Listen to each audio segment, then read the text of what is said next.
पुण्याच्या लिंबाजूनगर भागात सकाळपासूनच पाणी भरायला सुरुवात झाली आहे। पाणी भरल्यानं जनजीवन विस्कळीत झालंय। यावेळी नागरिकांचं मोठं नुकसान झाल्यानं नागरिकांनी संतप्त प्रतिक्रिया दिल्यात। प्रशासनानं आधीच अलर्ट दिला असता तर नुकसान टळलं असतं असं म्हणत स्थानिकांनी संताप व्यक्त केलाय। दरम्यान या संपूर्ण परिस्थितीचा आढावा घेतलाय आमचे प्रतिनिधी चंद्रशेखर भांगे यांनी।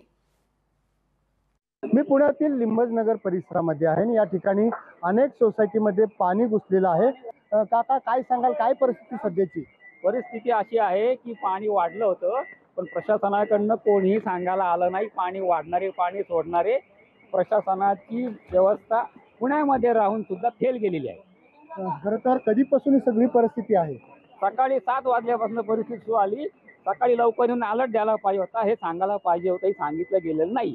9:30 पर्यंत बघितलं तेव्हा अख्खं गाड्या डुबलेल्या, सगळं पाणी वरपर्यंत आलेलं, छातीपर्यंत पाणी होतं। खूप परिस्थिती बिकट झालेली।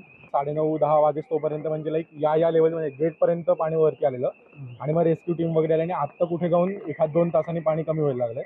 कमरेच्या वर पाणी आलेलं होतं। गाडींचं खूप मोठ्या प्रमाणावर नुकसान झालेलं आहे। या ठिकाणी सध्या मदत कार्य सुरू आहे, परंतु या सगळ्या गोष्टीचा जी माहिती आहे ती अगोदर आम्हाला कळली नाही, त्यामुळे आमचं नुकसान झालं असा आरोप जे आहे तो येथील स्थानिक नागरिकांनी केलेला आहे।